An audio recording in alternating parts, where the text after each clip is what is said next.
Registration जोपर्यंत एखादा व्यक्ती रजिस्टर नाही आहे GSTमध्ये, तोपर्यंत त्याला GSTचे कायद्याचे जे ऑब्लिगेशन्स आहेत ते लागू होत नाही. आता ऑब्लिगेशन्स काय असू शकतात?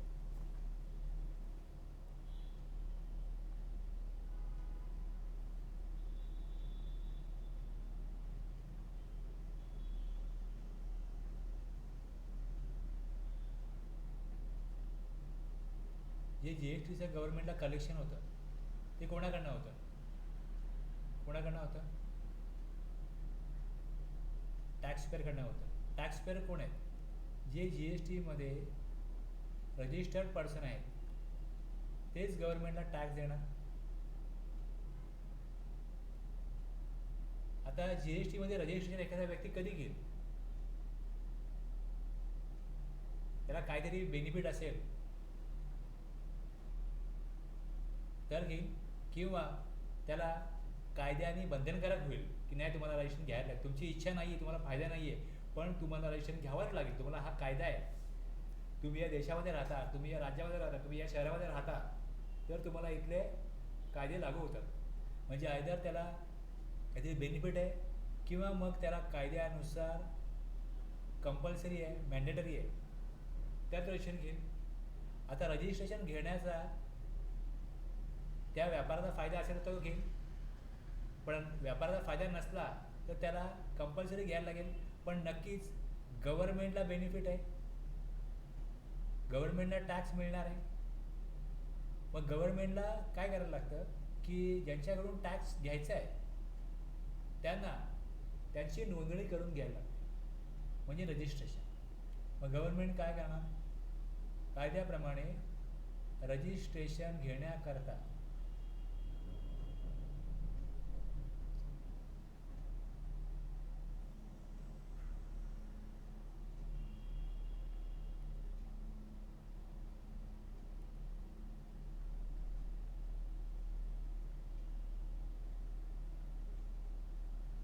रजिस्ट्रेशन घेण्याकरता कायद्यानुसार, कायद्याच्या तरतुदीनुसार त्या व्यापाऱ्याला मजबूर करणं. त्याला मजबुरीमध्ये काय होईना त्याची रजिस्ट्रेशनची प्रोसेस ती करायला लागेल. आता ह्याकरता लॉ मेकर्सनी, गव्हर्नमेंटनी जे सेक्शन बनवले ते सेक्शन आहेत 22 आणि 24. 22 आणि 24.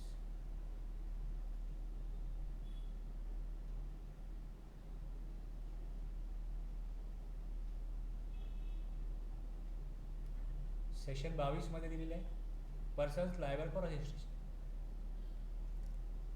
रजिस्ट्रेशन घेण्याची गरज कधी असेल ती एक सेक्शन 22 मध्ये आहे आणि दुसरी सेक्शन 24 मध्ये दिली आहे compulsory registration in certain cases. काही केसेसमध्ये रजिस्ट्रेशन हे कंपल्सरी घ्यावंच लागेल. आणि एक रिलीफ दिला आहे सेक्शन 23 मध्ये person not liable for registration. म्हणजे सेक्शन 22 किंवा 24 मध्ये रजिस्ट्रेशन घेण्याची तरतूद असली तरी 23 प्रमाणे जर तुम्ही काय ॲक्टिव्हिटीज करत असाल तर तुम्हाला रजिस्ट्रेशन घेण्याची गरज नाही. म्हणजे या 3 सेक्शनप्रमाणे तुम्हाला कळेल की रजिस्ट्रेशन एखाद्या व्यक्तीला घेण्याची गरज केव्हा असते, केव्हा नसते, केव्हा त्याला कायद्यानुसार रजिस्ट्रेशन घेण्यापासून मुक्त राहता येईल का. रजिस्ट्रेशन घेणं केव्हा बंधनकारक असेल आणि केव्हा रजिस्ट्रेशन घेण्यापासून त्याला मुक्ती मिळेल, हे सेक्शन 22, 23, 24 तुम्ही स्टडी केला तुम्हाला कळेल. जर एखाद्या व्यक्तीला, एखाद्या पर्सनला रजिस्ट्रेशन घेणं हे जर कायद्यानुसार बंधनकारक असेल तर त्याची प्रोसिजर त्याला सेक्शन 25 मध्ये करायची आहे. म्हणजे इथे काय होतं, ऑनलाईन जायचं, वेबसाईट कॉमन पोर्टल काढायचं, कॉमन पोर्टलला जाऊन जी त्यांनी दिलेल्या स्टेप्स आहेत त्याप्रमाणे प्रोसिजर करायची, रिक्वायर्ड डॉक्युमेंट आहेत ते स्कॅन करून अपलोड करायचे, रिक्वायर्ड इन्फॉर्मेशन आहे ती तिकडे पुट ऑन करायची. त्यानंतर ती इन्फॉर्मेशन जी आहे ती गव्हर्नमेंटच्या ऑफिसमध्ये गव्हर्नमेंटचे अधिकारी पाहू शकतात. अशी कोणी रिक्वेस्ट केली असेल तर त्याप्रमाणे रिक्वेस्टप्रमाणे त्याचं ॲप्लिकेशन जे आहे, जसं आपण टेबलावर नेट होतो ऑनलाईन, तर तिकडे त्यांचं जे सिस्टीम असते त्यात त्यांना कळतं की रजिस्ट्रेशन रिक्वेस्ट आलेली आहे. मग त्या रजिस्ट्रेशन रिक्वेस्टमध्ये त्यांना काही प्रिस्क्राईब पिरियड आहे, 3 दिवस 7 दिवस, यामध्ये त्यांना ॲक्शन घ्यावी लागते की आलेलं रजिस्ट्रेशन जे आहे, रिक्वेस्ट जी आलेली रजिस्ट्रेशनची, त्या रिक्वेस्टप्रमाणे त्याचे डॉक्युमेंट जे गव्हर्नमेंटनी सांगितलेले आहेत त्याप्रमाणे त्यांनी डॉक्युमेंट प्रॉपर दिलेले असतील, गरजेची माहिती प्रॉपरली दिलेली असेल तर मग त्याचं रजिस्ट्रेशन त्यांना ॲप्रूव्ह करावंच लागेल, मान्य करावंच लागेल, त्याची नोंदणी करून घ्यावी लागेल. आणि जर डॉक्युमेंट नियमाप्रमाणे त्याने दिले नसतील किंवा स्कॅनिंग केल्यामुळे अस्पष्ट वगैरे असतील तर मग त्याविषयी त्याला क्लेरिफिकेशन तरी पाठवायला लागेल. जो प्रिस्क्राईब कालावधी आहे जर 7 दिवस, तर 7 दिवसाच्या आतमध्ये 7 वर्किंग डेजमध्ये ॲप्लिकेशन आल्यापासून 7 वर्किंग डेजमध्ये त्याच्यावरती ॲक्शन काय होईल, एकतर ॲक्सेप्ट करा किंवा तुम्ही त्याच्या डॉक्युमेंट प्रॉपर नाही आहे, माहिती बरोबर नाही आहे म्हणून क्लिअरिफिकेशन मागवा. मग क्लिअरिफिकेशन मागवलं जाईल आणि नंतर त्यांनी प्रॉपर डॉक्युमेंट प्रॉपर कम्युनिकेशन केलं आणि ते कायद्याप्रमाणे नियमित बसणार आहे तर मग परत 7 दिवसामध्ये त्याला अप्रुव्हल द्यायला लागेल. आता ह्याच्याकरता या जेव्हा प्रोसिजर येते तेव्हा या प्रोसिजरमध्येच काही रूल्स पण येतात. रूल्स येतात म्हणजे या सेक्शन 25ला रूल 8, रूल 9, रूल 10 हे ॲप्लिकेबल होतात. म्हणजे मला दाखवतो की सेक्शन 25 जेव्हा येईल, सेक्शन 25 प्रोसिजर फॉर रजिस्ट्रेशन, तेव्हा याच्यामध्ये तुम्हाला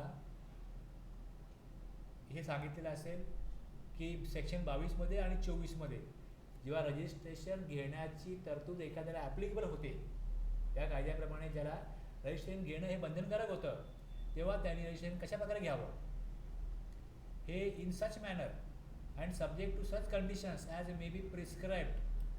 प्रिस्क्राईब म्हणजे नियमानुसार घ्यावं आणि त्या नियमामध्ये ज्या कंडिशन दिलेल्या आहेत आणि ज्यापैकी पद्धत दिलेली आहे त्या पद्धतीप्रमाणे आणि त्या नियमाप्रमाणे, म्हणजे ती पद्धत आणि ते नियम हे रूलमध्ये येते. रूल पार्लमेंटमध्ये बनत नाही. हा जो कायदा आहे हा बनला पार्लमेंटमध्ये. ओके, मी नेहमी एक्झाम्पल देतो की ज्यावेळेस एका इथे लग्न ठरतं तेव्हा लग्न ठरणं ही जी प्रोसेस आहे, 2 घराण्यांमध्ये चर्चा होते, एका घराण्याचा मुलगा एका घराण्याची मुलगी आहे, लग्न करायचं हे ठरलं म्हणजे तुम्ही काय केलं, इकडे ॲक्ट बनवलं. आता लग्न कुठे करायचं, कसं करायचं, मग आपण नियम बनवू, त्याप्रमाणे करू. मुख्य गोष्ट काय, लग्न ठरणं आहे, ती ठरली का ते करता येईल पुढे. तसं कायद्यामध्ये रजिस्ट्रेशन कोणाला घ्यायला पाहिजे हे मुख्य गोष्ट आहे, ते बनवलं का कसं घ्यायचं, कुठल्या पद्धतीने घ्यायचं हे प्रिस्क्राईब करू म्हणजे रूल बनवू. ओके, आपण डॉक्टरकडे गेलो, डॉक्टर आपल्याला तपासतो, त्याला गरज वाटली तर इंजेक्शन देतो, त्याच्याकडच्या गोळ्या देतो, प्लस तो एक कागदावरती 2-3 औषधं लिहून देतो की ह्या गोळ्या मेडिकलमधनं घ्या. त्याला काय म्हणतो आपण, प्रिस्क्रिप्शन. म्हणजे मुख्य गोष्ट काय ती डॉक्टरने केली आणि जी सबसिडरी गोष्ट आहे त्या गोळ्या बाहेर नाही घेणं, लिहून दिल्या बाहेर ना घ्या. तसं सगळंच तिकडे होणार नाही. काही गोष्टी या डॉक्टरला औषधं त्याकडे उपलब्ध नसतील तर गोळ्या मेडिकलमधनं घ्या, तो स्टॉक मी घ्या ठेवू. तसं इथे गरजेचं काय होतं, पार्लमेंटमध्ये ज्यावेळेस कायदा मंजूर केला गेला किंवा रजिस्ट्रेशन कोणाला घेणं बंधनकारक आहे ते घ्यायला पाहिजे, ती प्रोसिजर करायला पाहिजे हे इकडे सांगितलं आहे. पण प्रोसिजर कशी करायची या करा तुम्ही काय म्हणा, such manner and subject to such condition as may be prescribe. म्हणजे आम्ही नियम बनवू, त्या नियमात तुम्हाला सांगू की तुम्ही कशा प्रकारे रजिस्ट्रेशन घ्यायला पाहिजे आणि त्याकरता काही अटी शर्ती असतील त्या आम्ही तिकडे नमूद करू. कळलं? तर लक्षात घ्या की ज्या वेळेस प्रिस्क्राईब म्हटलं जातं, मेडिकलमध्ये आपण गेलो त्याला बोललो की ह्या गोळ्या दे, तो काय म्हणतो, प्रिस्क्रिप्शन आहे ना, काय म्हणतो, प्रिस्क्रिप्शन आहे तुमच्याकडे तर मी गोळ्या देईन. मी काही गोळ्या ह्या विदाउट प्रिस्क्रिप्शन मिळतच नाही, मी ॲग्री करता ना याच्यावरती. तसं इथे जेव्हा नियम बनवला जातो तेव्हा तो नियम बनवण्याकरता ॲक्टमध्ये तरतूद पाहिजे की एक ठराविक तरतूद आहे त्यानुसार नियम बनवा. नियम विदाऊट ॲक्ट बनत नाही. ॲक्टमध्ये पॉवर नसताना नियम बनत नाही. नियम बनवण्याची पॉवर कुठे पाहिजे? कायद्यामधल्या त्या ॲक्टमधल्या तरतुदीमध्ये पाहिजे. इकडे म्हटलं असं की नियम बनवा, मग ज्यावेळेस त्याचं म्हटलेलं आहे त्यावेळेस आपण इकडे बघणार की ह्याच्याकरता रूल दिलेला आहे. रूल्स जे आहेत हे रूल गव्हर्नमेंट कधीही बदलू शकतं, कारण रूल व्यवस्थे करतायत. व्यवस्थेमध्ये काही त्रुटी असतील रूल गव्हर्नमेंट कधी बदलतं. त्याकरता त्यांना पार्लमेंट बोलवायला लागत नाही. बघा रूलचे हे चॅप्टर आहेत. चॅप्टर 3 आहे registration. Rule 8 application for registration. Rule 8मध्ये काय दिलं जाईल? ॲप्लिकेशन दिलं जाईल. रूल 9मध्ये काय होईल? Verification of the application approval. हे कोण करणार? व्हेरिफिकेशन गव्हर्नमेंटचे अधिकारी करणार. आणि त्यामध्ये काही त्रुटी असतील तर ते परत टॅक्स पेअरला कम्युनिकेट करणार. मग त्या त्रुटी दूर केल्या आणि ॲज पर नॉर्म्स ॲप्लिकेशन असेल तर इश्यू ऑफ रजिस्ट्रेशन सर्टिफिकेट मिळाल्यानंतर मग बँकेची इन्फॉर्मेशन जी आहे ती 10A प्रमाणे तुम्हाला तुमचा रिटर्न भरण्याच्या अगोदर किंवा 45 दिवस जे अगोदर येतं त्यात तुम्हाला बँकेमध्ये अकाउंट ओपन करून बँकेची इन्फॉर्मेशन जी आहे ती परत वेबसाईटला द्यायला लागते. बँक जी आहे ती काय म्हणतं, करंट अकाउंट तुम्हाला ओपन करायचं आहे, GSTचा तुमचा नंबर आहे का? मी म्हणतो नाही. मग आमच्या बँकेमध्ये तुम्हाला आम्ही अकाउंट ओपन करून देणार. सरकारकडे गेला, सरकारला सांगितलं की बँक अकाउंट डिटेल द्या. टॅक्स पेअर काय म्हणणार? बँक ते GST नंबर शिवाय देत नाही बँकेची इन्फॉर्मेशन. मग गव्हर्नमेंटने काय केलं? पहिले बँक डिटेल द्यायला लागायची. आता 10A बनवला की बँक डिटेल तुम्ही जे ॲप्लिकेशन द्याल ते देऊ नका. तुमचं रजिस्ट्रेशन झाल्यानंतर तुम्ही बँक डिटेल द्या. 10A मध्ये हा रूल नंतर अमेंड केला गेला. आधार व्हेरिफिकेशन 10B मध्ये होतं. म्हणजे एखाद्या व्यक्तीला रजिस्ट्रेशन घेण्याकरता रूल 8 प्रमाणे ॲप्लिकेशन द्यायचं आहे, 9 प्रमाणे व्हेरिफिकेशन होईल, 10 प्रमाणे त्याला रजिस्ट्रेशन सर्टिफिकेट मिळेल. त्यानंतरही त्याला 10A प्रमाणे बँक डिटेल द्यायची आहेत. आणि ज्यावेळेस ते आधार ऑथेंटिकेशन ज्यावेळेस होतं रजिस्ट्रेशन तेव्हा त्याचं फायनल होतं. सर्टिफिकेट तेव्हाच मिळतं जेव्हा त्याचं आधार ऑथेंटिकेशन होतं. तुम्ही सांगा की आधार काय मला करायचं नाही आहे, मग त्याचं फिजिकल व्हेरिफिकेशन होतं, त्याला 30 दिवस लागतात. मग फिजिकल व्हेरिफिकेशन होतं याचा रूल जो आहे तो रूल 25 आहे. Physical verification of business premises in certain cases. Okay, एवढे नियम लागू होतात रजिस्ट्रेशनसाठी. जेव्हा आपण हे शिकणार आहोत तेव्हा आपल्याला पहिले काय समजून घ्यायचं आहे? मी बॅकग्राऊंड सांगतोय की कायदा कसा समजून घ्यायचा आहे याचं. ओके, लक्षात घ्या की आपण टॉपिक बघतो रजिस्ट्रेशन, चॅप्टर बघतो रजिस्ट्रेशन. याच्यामध्ये रजिस्ट्रेशन कोणाला घ्यायचं आणि कोणाला नाही घ्यायचं हे 22, 23, 24 मध्ये कळेल. 25 मध्ये जी प्रोसिजर आहे त्यामध्ये रूल पण येतील.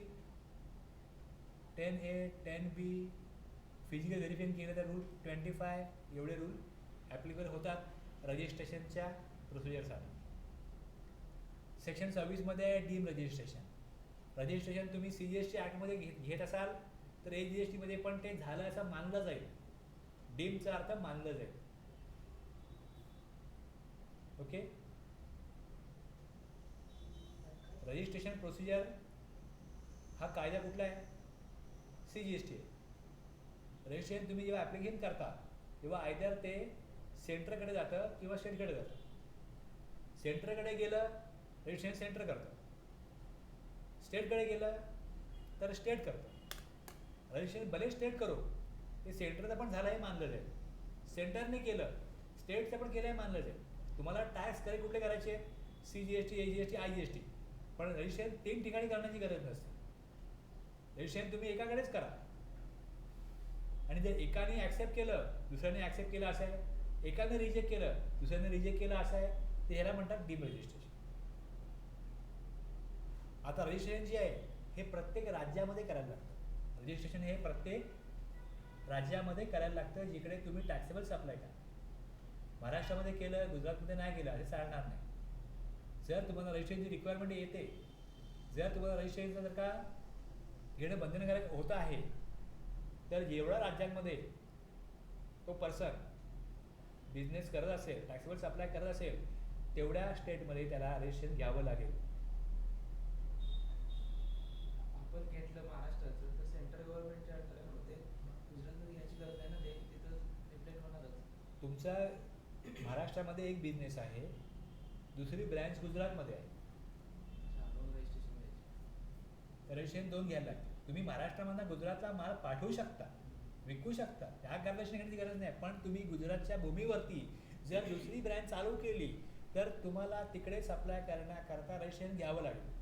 आता बँक आहेत, बँके जेवढ्या ब्रँचेस आहेत जेवढ्या राज्यांमध्ये, तिकडे बँकांना काय करावं लागतं, रजिस्ट्रेशन घ्यायला लागतं. इन्शुरन्स कंपन्या आहेत, रजिस्ट्रेशन घ्यायला लागतं. आपलं मोबाईल कंपन्या आहेत, ज्यांचा बिझनेस मल्टी स्टेटमध्ये आहे, त्यांना प्रत्येक स्टेटमध्ये रजिस्ट्रेशन हे घ्यावंच लागतं. आता जर तुम्ही म्हणाल की मला महाराष्ट्रामध्ये, मी कॉन्ट्रॅक्टर आहे, माझ्या महाराष्ट्रामध्ये कॉन्ट्रॅक्ट चालतात आणि मला गोव्यामध्ये कॉन्ट्रॅक्ट मिळालं आहे जे 2 महिने चालणार आहे, तर रजिस्ट्रेशन मला घ्यायला लागेल का? रजिस्ट्रेशन घेतलं 2 महिन्यासाठी घेतलं तरी मग त्याला जे ऑब्लिगेशन्स आहेत, इयर रिटर्न भरा, या बऱ्याच गोष्टी करायला लागतात. मग गव्हर्नमेंटने काय सांगितलं की तुम्हाला जर टेम्पररी पर्पज नंबर पाहिजे असेल तर as a casual taxable person म्हणून टेम्पररी रजिस्ट्रेशन घेता येईल. 90 दिवसाकरता तो कालावधी असतो. तुम्ही भारतामधलेच आहात, एका राज्यामध्ये रजिस्टर्ड पर्सन आहात, दुसऱ्या राज्यामध्ये तुम्हाला काही कालावधी करता रजिस्ट्रेशन पाहिजे असेल तर ते घ्यायचं कॅज्युअल टॅक्सेबल पर्सन म्हणून. रिलायन्सचा एखादा प्लांट आहे, त्यामध्ये काहीतरी फॉल्ट निर्माण झाला आणि त्याने एक टेक्निशियन फॉरेनवरून मागवला, भारताबाहेरून मागवला आणि तो फॉल्ट रिपेअर करतो आणि तो 5 लाख रुपये चार्ज करतो रिलायन्सला. तर अशा व्यक्तीकरता गव्हर्नमेंटने सांगितलं आहे की नॉन रेसिडेंट टॅक्सेबल पर्सन म्हणून त्यांनी रजिस्ट्रेशन घ्यायला पाहिजे. तर गव्हर्नमेंटला टॅक्स हा मिळालाच पाहिजे. त्यामुळे ही स्पेशल प्रोव्हिजन आहे relating to casual taxable person आणि नॉन रेसिडेंट टॅक्सेबल पर्सन. डिटेलमध्ये स्टडी करायचं आहे, आता फक्त मी ओव्हरव्ह्यू घेतो आहे. तुम्हाला वाटेल सगळं शिकून झालं माझं, तर लक्षात घ्या. मी सेक्शन 22 ते 30 काय शिकायचं हे सांगतो. पुढे जवळजवळ 8-10 तास हे सगळं शिकायचं आहे आपल्याला, सगळं समजून घ्यायचे. रजिस्ट्रेशन तुम्ही एकदा घेतल्यानंतर तुमच्या बिझनेसच्या जागेमध्ये काय फरक झाला, मोबाईल नंबरमध्ये फरक झाला, ईमेलमध्ये फरक झाला, तर त्याची अमेंडमेंट करायला लागते. ती माहिती जी आहे गव्हर्नमेंटकडे द्यावी लागते आणि तो बदल जो आहे हा गव्हर्नमेंटला इंटिमेट करायला लागतो. एखादा बिझनेस एक्सपांड झाला तर ॲडिशनल प्लेस ऑफ बिझनेस असेल तो गव्हर्नमेंटला कळवायला लागतो. बिझनेस बंद झाला, विकला, ट्रान्सफर केला, रजिस्ट्रेशन कॅन्सल करता येतं. एखाद्या व्यक्तीची एक्सपायरी झाली, तो डेथ झाली, त्याचा बिझनेस बंद झाला, कॅन्सल होईल रजिस्ट्रेशन. ओके. आता रजिस्ट्रेशन कॅन्सल एक टॅक्सपेअर स्वतः करतो आणि दुसरा एखादा टॅक्सपेअर जर प्रॉपरली ऑब्लिगेशन फॉलो करत नसेल तर मग GST डिपार्टमेंटचे अधिकारी असतात, ते त्याचा नंबर कॅन्सल करतात, रिटर्न भरत नाही, इनवॉइस प्रॉपर बनवत नाही, इनवॉइस बनवतो माल पाठवत नाही.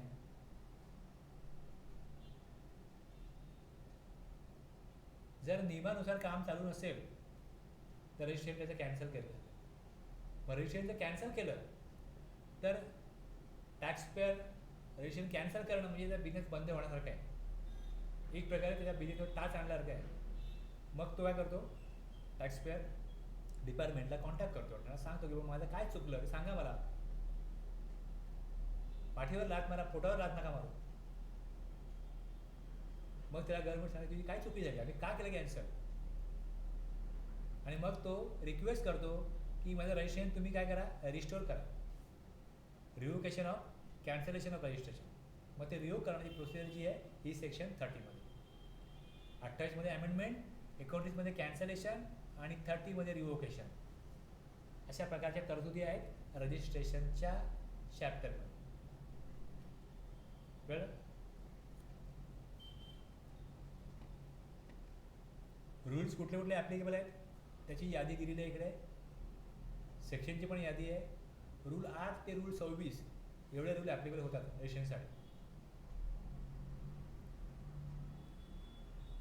आता सेक्शन 22, 23, 24 आहेत. याचा आपण जर चार्ट बनवला तर असं लक्षात येईल की सेक्शन 22मध्ये रजिस्ट्रेशन कंपल्सरी घ्यायला पाहिजे जर ॲग्रिगेट टर्नओव्हर हा एक्सीड झाला 10 लाख, 20 लाख, 40 लाख, तर त्याची तरतूद जी आहे ही सेक्शन 22 सबसेक्शन 1मध्ये. Otherwise irrespective of aggregate turnover काही इतर गोष्टी आहेत त्या सेक्शन 22(2) आहेत, 22(3) आहेत, 22(4) चार सेक्शन जे आहेत सबसेक्शन हे सेक्शन 21 आणि जवळजवळ 12 सबसेक्शन जे आहेत हे सेक्शन 24 आहेत, ज्यामध्ये एखाद्या पर्सननी एखादी ॲक्टिव्हिटी केली तर त्याला रजिस्ट्रेशन कंपल्सरी घ्यायला लागेल. मग तेव्हा ॲग्रिगेट टर्नओव्हर बघितलं जाणार नाही. मी एक्झाम्पल देतो. ज्या व्यक्तीचा बिझनेस नवीनच सुरू झाला आहे पण त्यांनी राज्याबाहेर जर का माल विकला तर त्याला सेक्शन 24 प्रमाणे रजिस्ट्रेशन कंपल्सरी घ्यावंच लागेल. मग त्याला 22(1) प्रमाणे त्याचा ॲग्रिगेट टर्नओव्हर जो आहे तो बघितला जात नाही. ॲग्रिगेट टर्नओव्हर कधी बघितला जातो? जेव्हा तो इंट्रास्टेट सप्लाय करतोय, राज्यामध्येच सप्लाय करतोय, त्यावेळेस त्या राज्याच्या नियमाप्रमाणे 10 lakh, 20 lakh, 40 lakh aggregate turnover exceed कधी होईल तेव्हा त्याला रजिस्ट्रेशन घेण्याची तरतूद जी आहे ती ॲप्लिकेबल होईल. पण जर त्यांनी राज्याबाहेर सप्लाय केला तर त्याच क्षणी सेक्शन 24 प्रमाणे तो रजिस्ट्रेशन घेण्याकरता कायद्यानुसार त्याला ते बंधन निर्माण होईल.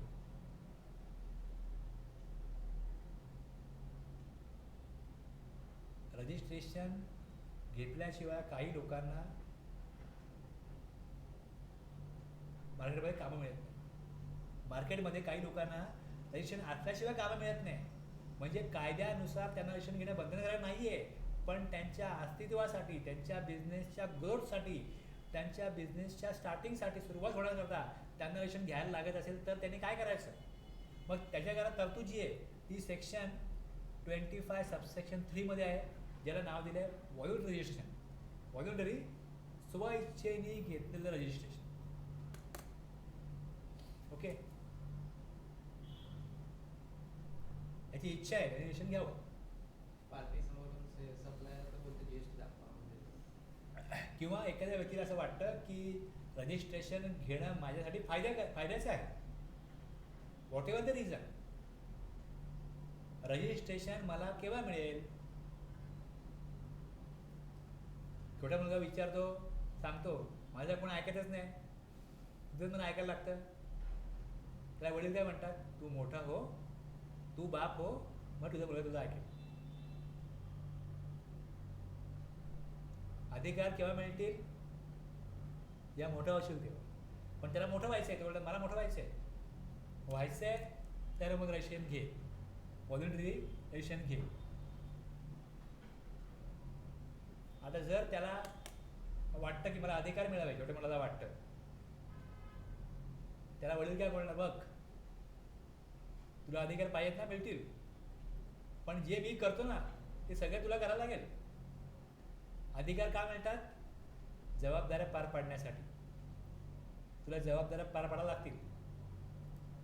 तुला सकाळी लवकर उठायला लागेल, घरामध्ये पूजा अर्चा करायला लागेल, मग तुला नोकरी करायला जायला लागेल, पैसे कमवायला लागतील, घरामध्ये पैसे कमवून आणायला लागतील. रजिस्टर्ड पर्सनला जे ऑब्लिगेशन्स आहेत ते सगळे ऑब्लिगेशन्स रजिस्ट्रेशन तुम्ही कंपल्सरी तुमच्यावरती केलं गेलं म्हणून घ्या किंवा स्वइच्छेने घ्या, सर्व ऑब्लिगेशन जे आहेत हे पार पाडायला लागतील. तुम्ही असं बोलू शकत नाही की रजिस्ट्रेशन मला कुठे बंधनकारक होतं, मी घेतो स्वइच्छेने, आता मी इन्व्हेस्ट बनवणार नाही, मी रिटर्न वेळेत भरणार नाही, हे चालणार नाही.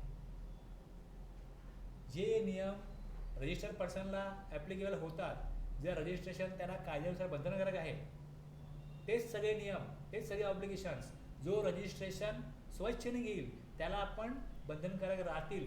जर त्याला झेपत नसेल त्याने रजिस्ट्रेशन घेऊ नये.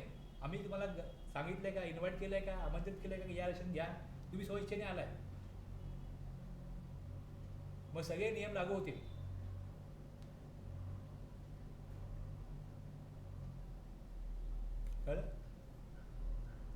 रजिस्ट्रेशन घेण्याची गरज नाही, सेक्शन 23 सांगतो. मग आपल्याला रजिस्ट्रेशन समजून घेण्याकरता सेक्शन 22, 24 आणि 23 आणि त्याबरोबरच 25(3) हा काय व्हॉलेंटरी. बस एवढं कळलं, बऱ्याच गोष्टी कळल्या. तर आपण पहिल्या टप्प्यामध्ये हे बघू, रजिस्ट्रेशन कोणाला घेण्याची गरज नाही. आता जर तुम्ही सेक्शन काढला आणि त्यात तुम्ही वाचलं तर त्याची स्टॅट्युटरी प्रोव्हिजन या प्रकारची आहे. सेक्शन 23मध्ये person not liable for registration हे टायटल आहे आणि त्यामध्ये 2 सबसेक्शन आहेत आणि त्यामध्ये ए आणि बी 2 क्लॉज आहेत. ओके, आता हेच खाली मांडलेत मी. 23(1) मध्ये ए क्लॉज काय सांगतो, supply not liable for tax or wholly exempt. Supply not liable for tax म्हणजे एखादा पर्सन जो सप्लाय करतोय त्याच्यावरती टॅक्स जीएसटी मध्ये टॅक्स घेण्याची तरतूदच नाही आहे. जीएसटी मध्ये अधिकारच नाही आहे की असा सप्लाय आहे ज्याच्यावरती जीएसटी कायद्याप्रमाणे टॅक्स घेता येणार नाही. पेट्रोलियम प्रोडक्ट आणि अल्कोहोलिक लिकर फॉर ह्युमन कन्झम्पशन.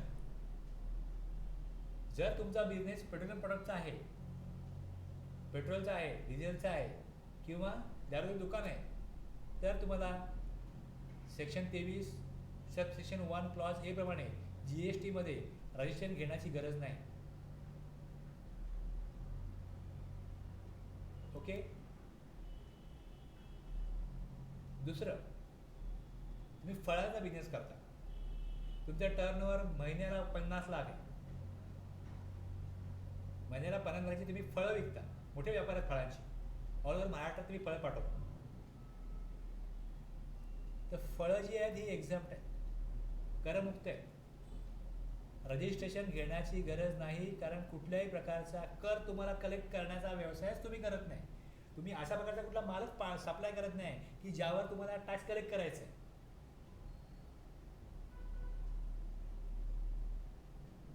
रजिस्ट्रेशन घेण्याची गरज. एखादा डॉक्टर आहे जो सर्व्हिस देतो, वैद्यकीय सेवा देतो, त्याच्यावरती जीएसटी मध्ये एक्झम्पशन आहे. वैद्यकीय सेवेवरती म्हणजे काही गुड्स आणि काही सर्व्हिसेस आहेत ज्या गव्हर्नमेंटनी त्यांच्याकडे सेक्शन 11 मध्ये पॉवर आहे, एक्झाम केला. आपण जे HSN कोड बघितले ना, त्या HSN कोडमध्ये गव्हर्नमेंटनी नोटिफिकेशन काढलं की 1 जुलैपासून HSN कोडची लिस्ट दिली, त्याच्यावर जीएसटी 5% असेल लिस्ट, जीएसटी 12% असेल खाली लिस्ट आहे, जीएसटी 18% असेल, जीएसटी 28% असेल, कुठल्या गुड्सवरती किती जीएसटी असेल हे गव्हर्नमेंटनी बाय नोटिफिकेशन 1 जुलैच्या अगोदर लोकांपर्यंत पोहोचवलं नोटिफिकेशनद्वारे रेट काय असतील जीएसटीचे. त्याचबरोबर कुठले गुड्स आणि कुठल्या सर्व्हिसेसचे आम्हाला टॅक्स नको आहेत, एक्झाम गुड्स कुठले, एक्झाम सर्व्हिस कुठल्या, हे पण गव्हर्नमेंटने काय केलं, नोटिफाय केलं. मग जर तुम्ही जो सप्लाय करताय हा जर एक्झाम मध्ये येत असेल, तुम्ही टॅक्सेबल सप्लाय करतच नाही आहात, तुम्ही फक्त एक्झाम गुड्सचा सप्लाय करताय किंवा तुम्ही एक्झाम सर्व्हिसेस सप्लाय करताय, तर रजिस्ट्रेशन घेऊन उपयोग काय मला सांगा. कुठलाही टॅक्स कलेक्टच करायचा नाही सप्लायमधला.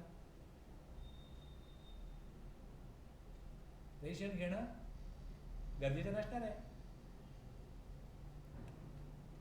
नॉट लायबल फॉर टॅक्स आहे किंवा ओनली एक्झाम्प्ट आहे, रजिस्ट्रेशन घेण्याची गरज नाही. आणखीन पुढे ॲग्रिकल्चरिस्ट, तुम्ही जर ॲग्रिकल्चरिस्ट असाल, आता तुम्हाला ॲग्रिकल्चरिस्ट म्हणायचं का, डिफाईन केलं आहे गव्हर्नमेंटनी, सेक्शन 2 क्लॉज 7 मध्ये डिफाईन केलं आहे, सेक्शन 2 क्लॉज 7 मध्ये डिफाईन केलं आहे. मी केव्हा केव्हा सबसेक्शन म्हणतो, केव्हा केव्हा क्लॉज म्हणतो, तुम्हाला कन्फ्युजन नाही होत.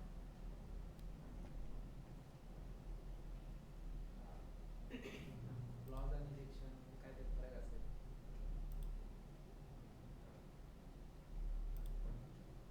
सेक्शन मोठा आहे, क्लॉज त्याच्यामध्ये सेक्शन आणि क्लॉज. आता ज्यावेळेस तुम्ही सेक्शन 2 काढता, सेक्शन 2 काढता तेव्हा याच्यामध्ये डेफिनेशन दिलेले आहेत. काय केलं इथे, एजंट मीन्स काय, ॲग्रिगेट टर्नओव्हर मीन्स काय, ॲग्रिकल्चरिस्ट मीन्स काय दिलेले आहेत. आता ज्या वेळेस एखादा शब्द वापरला जातो तेव्हा त्या शब्दामधला सरकारला काय सांगायचं त्यांनी डिफाईन केलं आहे ॲग्रिकल्चरिस्ट. म्हणजे इथे आपण आपली जी माहिती आहे आपल्या व्यवहारामध्ये आपण एखादा अर्थ जो आहे त्याची काय माहिती त्याचा अर्थ वेगळा काढत असतो, तो नाही काढायचा, कायद्यानुसार हा अर्थ आहे. समोर एक प्राणी चाललाय, तुम्हाला दिसतंय की हा गाढव आहे, हा प्राणी हा जो आहे हा गाढव आहे. गव्हर्नमेंट डिफाईन केलं की असा असा प्राणी आहे, हा घोडा म्हणा, ह्याला घोडा म्हणावं, तर तुम्हाला त्याला घोडाच म्हणायचं. तुम्हाला काय जन्माला आल्यापासून माहिती आहे मला ह्याला गाढव म्हणतात, पण इथे दिलेलं असतं या कायद्यानुसार गाढव आणि घोडे यांना घोडाच म्हटलं जाईल, तुम्हाला घोडा म्हणायला लागेल. या कायद्यानुसार हेच मानलं जाईल, तुम्हाला तेच म्हणायला लागेल. म्हणून आपल्याला काय करावं लागतं इकडे, जेव्हा एखादा शब्द आला तर पहिले बघायला लागतं सेक्शन 2 मध्ये डिफाईन केलं आहे का, सेक्शन 2 काय डेफिनेशन्स आहे, मग त्यात डिफाईन केलं आहे ॲग्रिकल्चरिस्ट. इथे कसं आहे, हा जो पहिला आकडा आहे आणि हा दुसरा आहे यांचा एकमेकांशी काही संबंध नाही, तेव्हा याला क्लॉज म्हणणार. एक वेगळा बोलतो दोन वेगळा बोलतो तेव्हा क्लॉज म्हणणार. पण तेच जेव्हा मी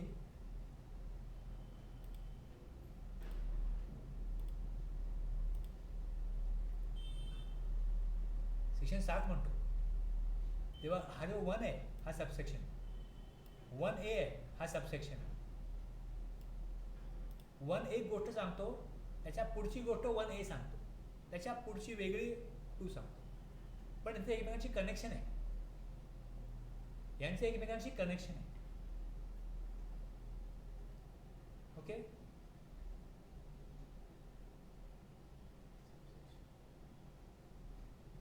एकदम तुम्हाला एकदम थोडंसं वेगळं एक्झाम्पल आहे. तुम्हाला एक घर भाड्याने घ्यायचं आहे, तुम्ही एका व्यक्तीकडे गेलात, त्याचा मुलगा बसला आहे, वडिली बसले आणि तुम्हाला वडील सांगतात तुम्हाला मी घर भाड्याने देऊ, तुम्हाला एवढं डिपॉझिट द्यायला लागेल.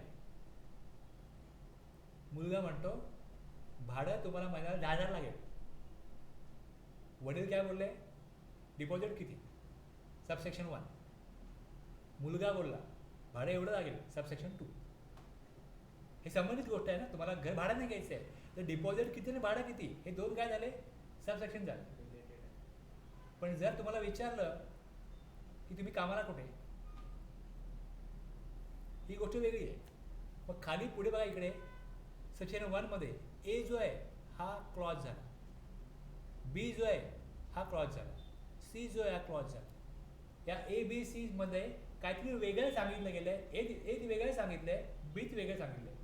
तुम्ही कामाला कुठे, तुमचं मूळ गाव कुठलं, विषय काय आपला त्याला अनुसरून नाही आहे. या एक्स्ट्रा गोष्टी विचारल्या जातात किंवा सांगितल्या जातात तेव्हा त्या क्लॉजमध्ये येतात. ABC सेक्शन कुठला, स्कोप ऑफ सप्लाय, सप्लाय म्हणजे काय हे सांगायला 1 सबसेक्शन आहे, 1A आहे, हे तेच सांगतात की सप्लाय म्हणजे काय. पण त्या सबसेक्शनमध्ये सप्लायचे वेगवेगळ्या विषयावरती माहिती मिळते. ए मध्ये वेगळी मिळते, बी मध्ये वेगळी मिळते, सी मध्ये वेगळी मिळते. ए जो आहे हा ऑल फॉर्म्स ऑफ सप्लाय आणि बी मध्ये इम्पोर्ट आहे, इम्पोर्ट वेगळी प्रोसेस आहे.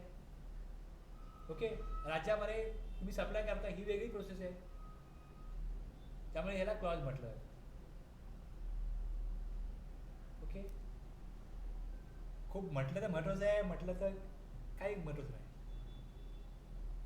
आपण एवढंच बघतो की मुख्य चॅप्टरचं नाव, सेक्शनचं नाव काय, एक नाव आहे, त्याच्यामध्ये काय मुद्दे दिलेत, त्या मुद्द्यामध्ये आणखीन काय मुद्दे आहेत ते आपल्याला समजून घ्यायचे, हेच महत्त्वाचं आहे. त्याला काय म्हणतात त्यापेक्षा काय म्हटलं आहे हे कळणं गरजेचं आहे. कशा प्रकारे आपल्याला काम करायचं आहे हे आपल्याला कळणं गरजेचं आहे. तर क्लॉज 7 मध्ये सेक्शन 2 मध्ये दिले agriculturist means an individual or Hindu undivided family. Partnership firm वेगळी असते, कंपनी वेगळी असते, ट्रस्ट वेगळी असते. ओके, जर इंडिव्हिज्युअल किंवा HUF आहे, तुमच्या नावावर तुमचं शेत आहे किंवा तुमच्या फॅमिलीचं म्हणून Hindu undivided family pan card मिळतं. हे आमचं परिवाराचं आमचं शेत आहे. त्याचा एक मुख्य जो आहे तो कर्ता असतो. कर्ता. तुमचे वडील कर्ता असतील, त्यांची मुलं मुली हे काय असतील, मेंबर असतील त्या HUFचे. फॅमिली इन्कम झालं. जर ॲग्रिकल्चरिस्ट आहे आणि ते इंडिव्हिज्युअल किंवा HUF आहेत हू अंडरटेक्स कल्टिवेशन ऑफ लँड, शेती करतात. शेती बघा, एक जमिनीतना काहीतरी पेरून उगवलं जातं, दुसरं मत्स्यशेती असते, तिसरं पशुसंवर्धन असतं. या तिन्ही गोष्टी शेती या प्रकारात येतात. पण इथे मत्स्यशेती नाही आहे किंवा पशुसंवर्धन नाही आहे. त्यांना फक्त स्पेसिफिकली म्हणायचं आहे की जमिनीतनं काय उगवलं जात असेल, जमिनीमध्ये काय पेरलं जात असेल, लावणी पेरणी जे करतात जमिनीमध्ये ते जर करत असेल कोण, इंडिव्हिज्युअल किंवा HUF, कसं करत असेल, by own labour, by the labour of family or by servant. सर्वंटला काय मिळेल, वेजेस मिळेल, पेवर इन कॅश किंवा काइंड. मजुरांकरवी, फॅमिलीच्या मेंबर्स करवी किंवा नोकरांकरवी त्याला वेजेस देऊन जर का शेतीमध्ये काही पिकवलं, जमिनीमध्ये काय पिकवलं जर असेल,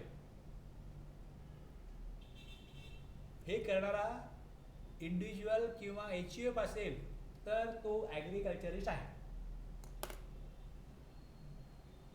कळलं, क्लिअर झालं बस. आता जर ॲग्रिकल्चरिस्ट असेल तर agriculturist to the extent of supply produce out of cultivation, तो जे काय जमिनीतून उगवतोय तेवढाच त्याचा सप्लाय असेल त्या ॲग्रिकल्चरिस्टचा. मत्स्यशेती आणि पशुपालन नाही काय शिकवलं ॲग्रिकल्चरमध्ये? नाही. स्पेसिफिकली मेन्शन केलं आहे ना की of land, cultivation of land हे म्हटलं आहे ना. लिमिट झालं आहे, रिस्ट्रिक्ट झालं, मर्यादा आली. आणि जर तुमचा कुठला जोडधंदा नसेल, agriculturist to the extent of supply produce out of cultivation, हे पण दिलं.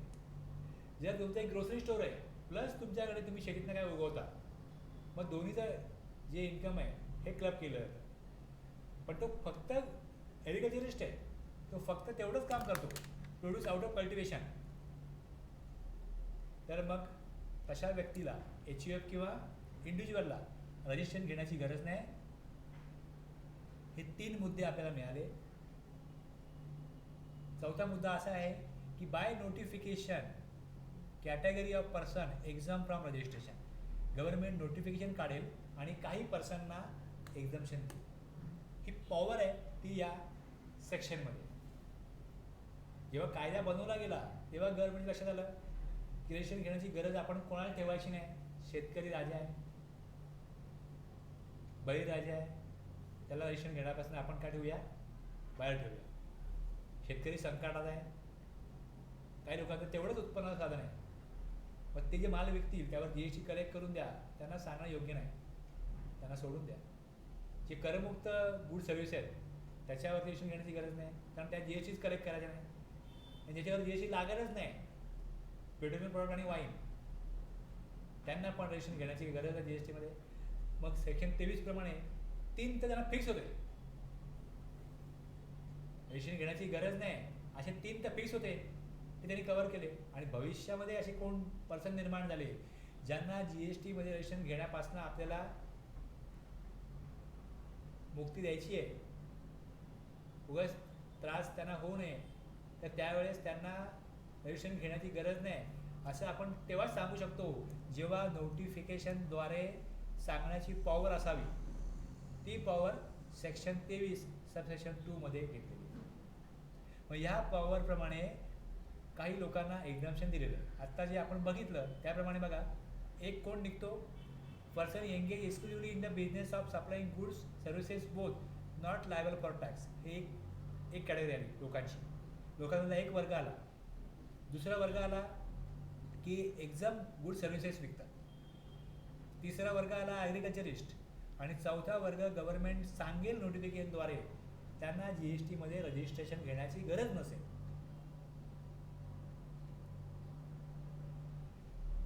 ओके, आता काही इथे केसेस दिल्यात, एक्झाम्पल दिलेत की doctor Sasane is heart consultant, his turnover is ₹50 lakhs. Since health service is exempted from tax. He is not liable for registration though his turnover exceeds threshold limit. 10 lakh 20 lakh 40 lakh भले एक्सिड होत, पण त्याची सर्व्हिस आहे तीच काय केली गव्हर्नमेंटनी एक्झाम केली आहे. मग सेक्शन 23 प्रमाणे त्याला रजिस्ट्रेशन घेण्याची गरज नाही. वर्मा आहेत, मिस्टर वर्मा हे व्हेजिटेबल वेंडर्स आहेत. ते सप्लाय करतात व्हेजिटेबल्स दादरला, मुंबईला, ओके, महाराष्ट्रामध्ये. त्यांचा टर्नओव्हर 40 लाखाच्या पुढे गेला, त्यांना रजिस्ट्रेशन घ्यायला लागेल का? फळ भाजीपाला याच्यावर GST लागत नाही, तो एक्झाम टर्नओव्हर असतो, त्यामुळे not liable for registration as goods are exempt from tax.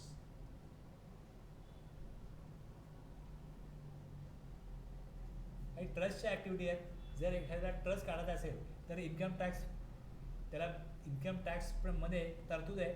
त्याप्रमाणे सेक्शन 12AA प्रमाणे जर ते ट्रस्ट रजिस्टर असेल, ट्रस्ट रजिस्टर असेल इन्कम टॅक्सच्या कायद्याप्रमाणे, आणि ते जर का exclusively engage in supply of services by way of charitable activities करत असतील, लोकांकडनं काय पैसे पण नाही घेत असतील त्या ॲक्टिव्हिटीज करण्याबद्दल, पण त्या चॅरिटेबल ॲक्टिव्हिटीज असतील, त्याचे चॅरिटेबल ट्रस्ट आहे, तर त्यांच्या ज्या ॲक्टिव्हिटीज आहेत या exempt from GST. Bhagyajyoti foundation is not liable for registration as it is engage exclusively in supplying services exempt from tax.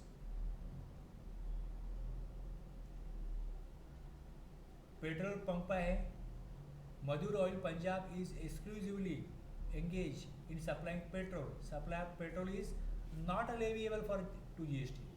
ऑइलवाल्यांना पण नाही, पेट्रोलवाल्यांना पण नाही का GST? पेट्रोल 5 प्रकारचे पेट्रोल प्रोडक्ट आहेत, त्याच्यावर GST ॲप्लिकेबल नाही. त्यामुळे पेट्रोल जो विकतो, मधुर ऑइल हे नाव आहे, मधुर ऑइल्स पंजाब. इंडियन ऑइल नाव कसं आहे, पेट्रोल डिझेल बनवतात, तसं हे एक नाव त्याने घेतलं, Madhur oil Punjab is exclusively engage in supplying petrol. Supply of petrol is not leviable to GST. Madhur oil is not liable for registration as it is engage exclusively in supplying goods wholly exempt from tax. Mister More of Nanded हे कोण आहेत? ॲग्रिकल्चरिस्ट आहेत, cultivates rice. त्यांचं turnover जे आहे 46 लाख होतं. He is not liable for registration. पण हे जे मोरे आहेत यांनी असा काय बिझनेस सुरू केला ज्यामध्ये GST ॲप्लिकेबल होतो, तर त्यांचं जे शेतीमधनं घेतलेलं उत्पन्न आहे ते समजा 32 लाख आहे, आणि त्यांनी जो टॅक्सेबल प्रॉडक्ट ते करतात ते 9 लाख आहे. दोन्ही मिळून किती झाले? 40 लाखाच्या वरती गेले. तर मात्र त्यांना 41 लाख झाल्यामुळे रजिस्ट्रेशन घ्यावं लागेल, will be liable to registration. कारण काय म्हटलं आहे, जर एक्सक्लुझिव्हली तेवढाच बिझनेस आहे, ते ॲग्रिकल्चरिस्ट असतील आणि तेवढंच काम करत असतील तर रजिस्ट्रेशन घेण्याची गरज नाही. पण त्यांचा कुठला जोडधंदा किंवा वेगळा धंदा असेल, किंवा त्यांचं शेती हा जोडधंदा असेल, ते मग जरी शेतीमधनं काय व्यवसाय करत असतील तर त्याच्यावरचं जे उत्पन्न आहे ते टॅक्सेबल नाही आहे, पण दुसरं उत्पन्न टॅक्सेबल आहे ना. मग ज्यावेळेस त्याचं ॲग्रिगेट टर्नओव्हर काढला जातो, ॲग्रिगेट टर्नओव्हरमध्ये पुढे आपण एक्सप्लेन तिचं डिफिनेशन बघणार आहोत. ॲग्रिगेट टर्नओव्हर काढताना टॅक्सेबल सप्लाय, एक्झाम सप्लाय ह्या सगळ्यांची जी अमाऊंट आहे ही एकत्र करून जर त्याचं थ्रेशोल्ड लिमिट जी 10 लाख 20 लाख 40 लाख आहे हे जर एक्सिड झालं तर त्याचं रजिस्ट्रेशन घ्यायला लागतं. मग त्याप्रमाणे त्यांचं शेतीमधलं उत्पन्न प्लस इतर उत्पन्न मिळून जर 40 लाखाच्या पुढे गेलं तर त्यांना रजिस्ट्रेशन घेणं बंधनकारक होईल, ऑल्दो ही इज ॲग्रिकल्चरिस्ट. ओके, पण त्यांचा एकच इन्कम सोर्स नसल्यामुळे त्यांना रजिस्ट्रेशन घ्यायला लागेल. आणि मग तो GST कशावरती भरणार? त्या शेतीचं बघा, जो सप्लाय टॅक्सेबल नाही आहे त्याच्यावर GST येतच नाही ना. घेण्यासाठी खूप कंपल्सरी आहे. एखादा व्यक्ती डॉक्टर आहे प्लस त्यांनी साईड बिझनेस म्हणून काय केलं, मोबाईलचे शॉप काढलं, तर रजिस्ट्रेशन घ्यायला लागेल. पण जो वैद्यकीय सेवा देईल त्यावर त्याला GST कलेक्ट नाही करायचं आहे. पण जो टॅक्सेबल सप्लाय तो करेल, मोबाईल विकेल, ॲक्सेसरीज विकेल, याच्यावर जो ॲप्लिकेबल GST रेट आहे त्याप्रमाणे त्याला GST घ्यायला लागेल. तुम्ही डीमार्टला गेलात, तुम्ही जे वस्तू परचेस करता त्याच्यामध्ये काही जे गुड्स आहेत ते एक्झाम्प्ट आहेत, काही गुड्सवरती नील रेट ऑफ टॅक्स आहे, काही गुड्सवरती 5% टॅक्स आहे. काही गुड्सवरती 12% टॅक्स आहे. मग ज्या वेळेस ती वस्तू तुम्ही बिलिंग करायला नेता, त्याने एंट्री केलं की हे एक्झाम्प्ट आहे, बिलामध्ये टॅक्स तिकडे नील लिहितो 5%, पुढे 5% येतो. रजिस्टर पर्सन टॅक्स कलेक्ट करताना गव्हर्नमेंटनी जो रेट प्रिस्क्राईब केला आहे तोच टॅक्स कलेक्ट करू शकतो. पण गव्हर्नमेंट असं करू शकत नाही 5% रेट आहे ना घ्या 12%, नाही चालत. किंवा नील रेट आहे घ्या 5%, त्याला कुठे कळते आम्ही घेतला 5%, तुम्ही घ्या, हे नाही चालत. रजिस्टर पर्सनचं काम काय आहे की गव्हर्नमेंटनी ज्या गुड्सला ज्या सर्व्हिसला जो रेट नोटिफाय केला आहे तेवढाच टॅक्स त्याला कलेक्ट करायचा. जो एक्झाम्प्ट आहे त्याच्यावर टॅक्स कलेक्ट करण्याचा त्याला अधिकार नाही आहे.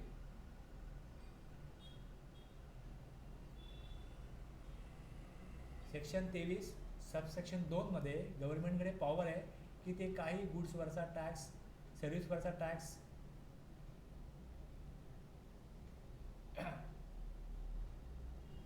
रजिस्ट्रेशनसाठी एक्झाम्पशन देऊ शकतो.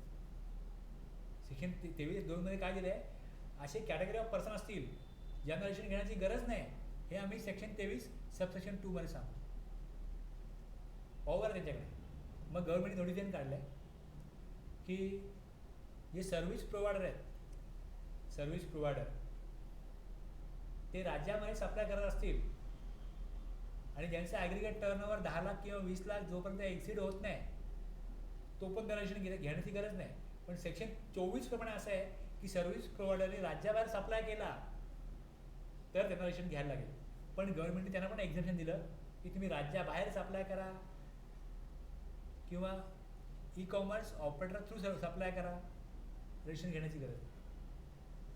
तुम्ही ज्यावेळेस नवीन बिझनेस सुरू करता, मी काय म्हणतो ऐका, तुम्ही जेव्हा नवीन बिझनेस सुरू करता तुम्हाला GST मध्ये रजिस्ट्रेशन घेण्याची गरज तोपर्यंत नाही आहे जोपर्यंत तुमचा ॲग्रिगेट टर्नओव्हर एक ठराविक गव्हर्नमेंटचं प्रिस्क्राईब लिमिट आहे ते एक्सिड करत नाही. दुसरं, तुम्ही राज्याबाहेर सप्लाय करायचं नाही, तुम्ही e commerce operator through supply करायचं नाही. जर तुमचं ॲग्रिगेट टर्नओव्हर एक्सिड झालं, तुम्ही राज्याबाहेर सप्लाय केला, तुम्ही ECO electronic commerce operator Flipkart किंवा ॲमेझॉन थ्रू सप्लाय केला तर तुम्हाला रजिस्ट्रेशन हे घ्यावं लागेल. पण गव्हर्नमेंटनी सर्व्हिस प्रोव्हायडरला काय दिलं, सेक्शन 23(2)च्या पॉवरप्रमाणे सर्व्हिस प्रोव्हायडरनी राज्याबाहेर सप्लाय करा, देशाबाहेर सप्लाय करा, जोपर्यंत त्यांचं ॲग्रिगेट टर्नओव्हर त्या शेडप्रमाणे 20 लाख किंवा 10 लाख एक्सिड करत नाही तोपर्यंत त्यांना रजिस्ट्रेशन घेण्याची गरज नाही. म्हणजे 24 मधला जो त्यांचा रजिस्ट्रेशन घेण्यासाठी बंधनकारक होणारा सबसेक्शन होता त्याला हे सांगितलं गप्प बस. पण 22(1) ला गप्पा नाही केला. 22(1) प्रमाणे ॲग्रिगेट टर्नओव्हर जर एक्सिड झाला 22(1) पासून त्यांना 23(2) वाचवू शकत नाही. 24 पासून वाचवलं. 24 मध्ये सांगितलंय राज्याबाहेर सप्लाय केला, ECO थ्रू सप्लाय केला तर रजिस्ट्रेशन घ्यायला लागेल. हे म्हणतात अन्याय करा काय आम्हाला, अन्याय करा काय. जिकडे एखाद्या राज्य संपतं ना, सीमा समाप्त, महाराष्ट्र संपला, इकडे गोवा चालू. ओके, तुम्ही एक आर्किटेक्ट आहात, तुम्ही नवीनच बिझनेस सुरू केला आहे, 6 महिने झाले, तुम्हाला एखादं काम मिळते गोव्यामध्ये. गोवा म्हणजे राज्याची सीमा इकडे संपली पण तुमचा बिझनेसचा एरिया इकडे 2 किलोमीटर, इकडे 2 किलोमीटर आहे. मग तुम्ही त्या 2 किलोमीटरमध्ये जर काम घेतलं, तिकडे गोवा आहे, देशाच्या कायद्याप्रमाणे तुम्हाला गोव्यामध्ये सप्लाय करायचा असेल रजिस्ट्रेशन घ्यायला लागेल ना. तुमच्या कामाचे 1 लाख रुपये होतात, तुम्ही सांगितलं त्यांना की GST नंबर मला काढायला लागेल आणि तुम्हाला मग 1,18,000 द्यायला लागतील. ती म्हटली नाही. लोकांना पण प्रॉब्लेम होता आणि छोटा सर्व्हिस प्रोव्हायडरला प्रॉब्लेम होता की जे राज्याच्या जिकडे सीमावर्ती भाग आहे, जिकडे जिकडे राज्याचा तिकडे सर्व्हिस प्रोव्हायडरचा जो एरिया असतो त्यांचा अर्धा बिझनेस या राज्यामध्ये असतो, अर्धा बिझनेस त्या राज्यामध्ये असतो. त्यांच्याकरता राज्य एकच असतं. तुम्हाला पनवेल काय न्यू पनवेल काय एकच आहे ना. पण तुम्हाला सांगितलं नाही, राज्य वेगळं आहे न्यू पनवेल, तुम्ही तिकडे सप्लाय नाही करू शकत, तुमचा अर्धा बिझनेस बुडाला. ते बोलतो आम्ही सर्वाय होऊ शकत नाही. तुमच्या या कायद्याप्रमाणे सर्व्हिस प्रोव्हायडर छोटे असतात, त्यांना लायसन घेणं, गव्हर्नमेंटची कॉम्प्लायन्स करणं खर्च परवडत नाही. छोटे बिझनेसमॅन आहेत, त्यांच्याकरता गव्हर्नमेंटने काय केलं, एक्झम्पशन दिलं. प्लंबर आहे, इलेक्ट्रिशियन आहे, इथे लोक मिळत नाही. ती एखाद्याला फोन केला आणि तो बोलला आजपासून बंद आहे तुमच्याकडचं काम, जीएसटी लागू झाला आहे, मला रेशन घ्यायला लागेल, तुमच्या इकडे येऊन मी तुमच्या नळाचं काम केलं, रेशन घ्यायला लागेल मला, मी तुमच्या येणार नाही आता. तर फक्त आपलं महाराष्ट्र, गोवा बाय बाय होईल ना असं, झालं असेल ना असं. मग असे छोटे मोठे जे उद्योजक आहेत जे आपला व्यवसाय करतात, त्यांना या कायद्याचा त्रास होऊ नये म्हणून सेक्शन 23(2)च्या पावरप्रमाणे गव्हर्नमेंटनी सर्व्हिस प्रोव्हायडर आहेत. आता एखादं ॲप येतं, एखादा प्लंबर आहे, त्यांनी त्या साईटला रजिस्टर केलं की मी प्लंबर आहे, लोकांनी मला काय करा, कॉन्टॅक्ट करा. छोट्या व्यावसायिकाला पण काम मिळतं ना वेबसाईटमुळे, ॲपमुळे.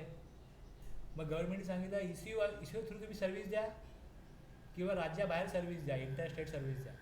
तुमचा ॲग्रिगेट टर्नओव्हर जोपर्यंत 20 लाख 10 लाख हा एक्सिड करत नाही तोपर्यंत तुम्हाला सेक्शन 24चा त्रास होणार नाही, जबाबदारी आमची. एक्झॅम्पशन तुम्हाला कळलं. हस्तशिल्प वगैरे विकले आहेत बघा, हँडीक्राफ्ट गुड्स, हस्तशिल्प.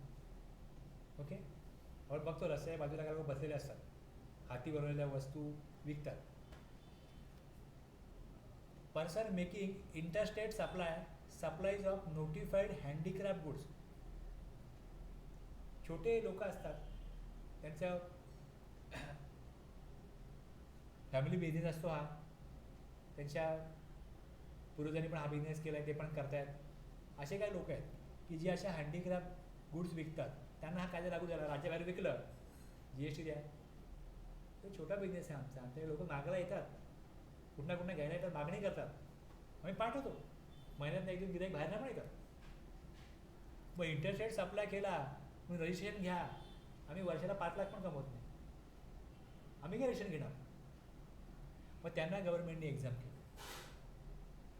त्याचबरोबर हे जे हस्तशिल्प आहे, नोटिफाईड हँडीक्राफ्ट गुड्स आहेत, हे जर कॅज्युअल टॅक्सेबल पर्सन जरी विकत असेल आणि जर त्याचा टर्नओव्हर 10 किंवा 20 लाखाच्या खाली असेल, त्यांना पण रजिस्ट्रेशन घेण्याची गरज नाही. हस्तशिल्प आणि सर्व्हिस प्रोव्हायडर हे राज्याबाहेर सप्लाय करू, त्यांना रजिस्ट्रेशन घेण्याची गरज नाही.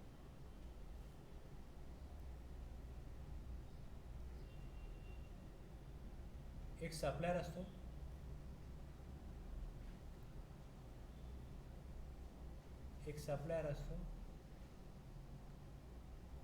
आणि दुसरा बायर किंवा रिसिपियंट असतो. ओके, बायर किंवा रिसिपियंट असतो. तुम्हाला इन्शुरन्स एजंट माहिती आहे, इन्शुरन्स एजंट. आता इन्शुरन्स एजंट हा कोणाकरता काम करतो, इन्शुरन्स कंपनी करतात. ओके, इन्शुरन्स कंपनी करतात. आता एजंट हा कोण आहे, या इन्शुरन्स कंपनीला बिझनेस देतो. ओके, आता एजंट हा कोण आहे, सर्व्हिस प्रोव्हायडर आहे. आता एजंटचं जर का 1 लाख रुपये कमिशन बनलं तर एजंट इन्शुरन्स कंपनीला सर्व्हिस दिली यांनी. आता एजंटचा जो इन्शुरन्स कंपनी आहे हा कोण झाला, रिसिपियंट झाला. रिसिपियंट झाला ना. इन्शुरन्स कंपनीचा बिझनेस काय, इन्शुरन्स पॉलिसा काढणं. ते लोकांकडनं काढतात, ते त्यांचे क्लायंट आहेत, कस्टमर आहेत. पण या एजंटचा कस्टमर कोण आहे, इन्शुरन्स कंपनी.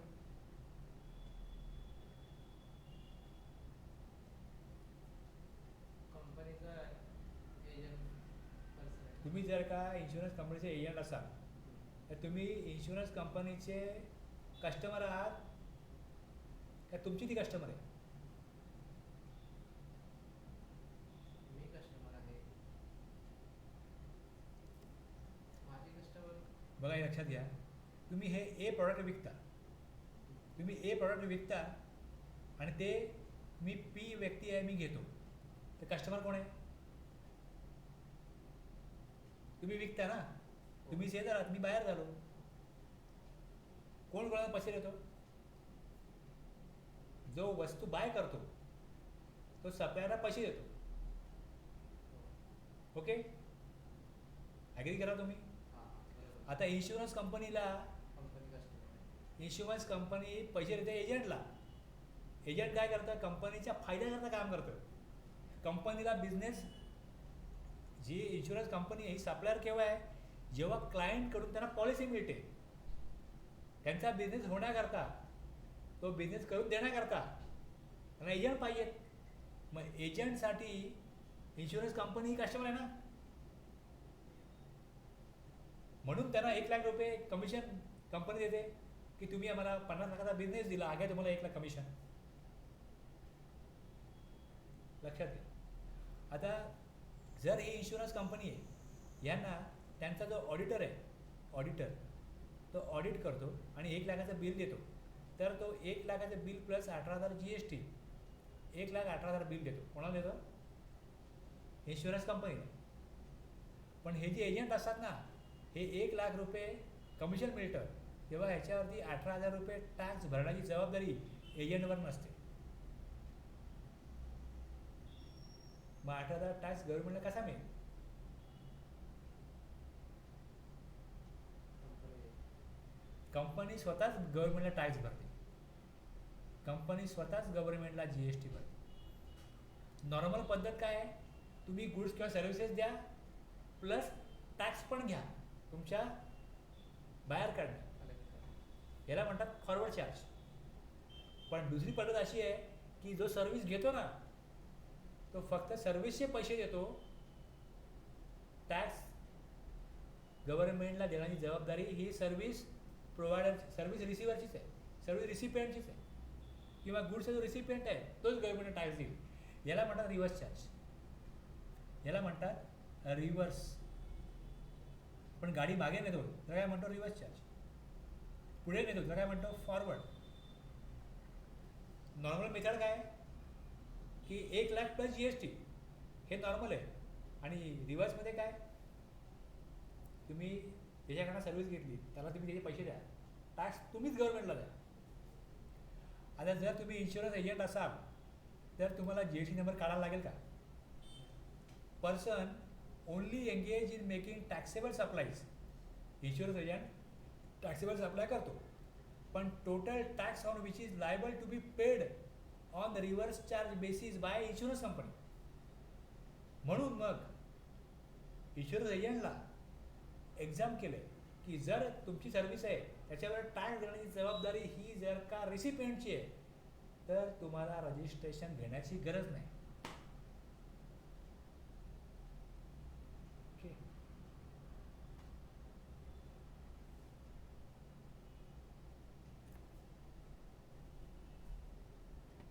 हेच इन्फॉर्मेशन खाली दिलेली आहे डिस्क्रिप्टिव्हमध्ये आणि एक्झाम्पल पण दिलेलं आहे.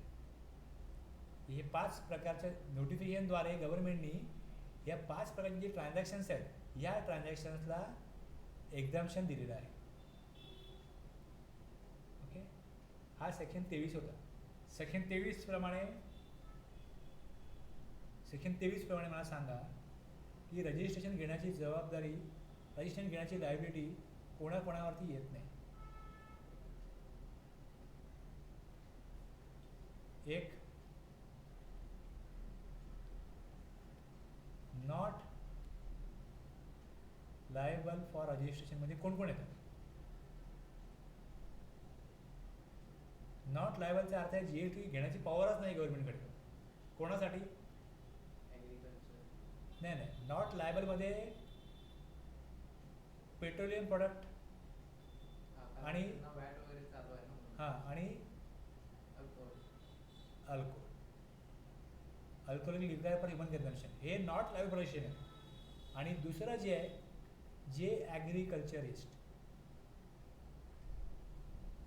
ते पण फक्त जमिनीमधनं ज्यांचं उत्पन्न होतं हे जमिनीमधनं काय उगवतात असेच ॲग्रिकल्चरिस्ट आणि त्यांचं तेवढंच उत्पन्न असेल तर त्यांना एक्झाम्शन आहे जी एस टीमध्ये.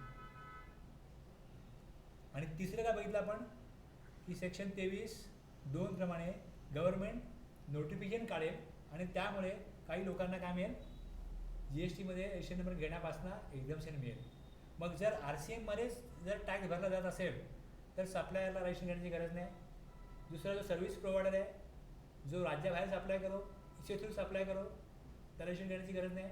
आणि नोटिफाईड हँडीक्राफ्ट गुड्स आहेत तो सप्लाय करतो त्याला रजिस्ट्रेशन घेण्याची गरज नाही.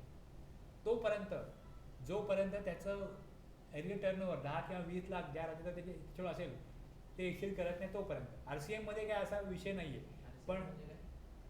रिव्हर्स चार्ज मेकॅनिझम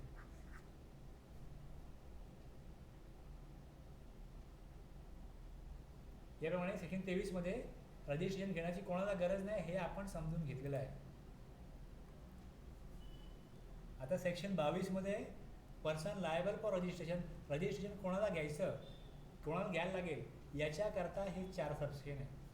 मी डिटेलमध्ये पुढच्या क्लासमध्ये एक्सप्लेन करेन. आता फक्त 1-2 मिनटं सांगतो की सेक्शन 22(1) मध्ये ॲग्रिगेट टर्नओव्हरचा ऑप्शन दिला आहे की ॲग्रिगेट टर्नओव्हर 10 लाख 20 लाख हे जर एक्सिड करतील त्या फिनान्शियल इयरमध्ये एखाद्या पर्सनचे तर तो पर्सन रजिस्ट्रेशन घेण्याकरता लायबल होतो.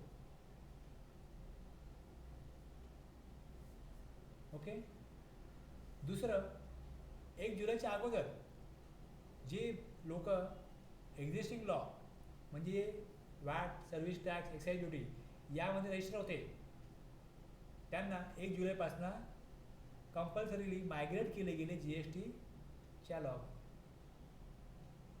एखाद्याने बिझनेस ट्रान्सफर केला. बिझनेस ट्रान्सफर केव्हा होतो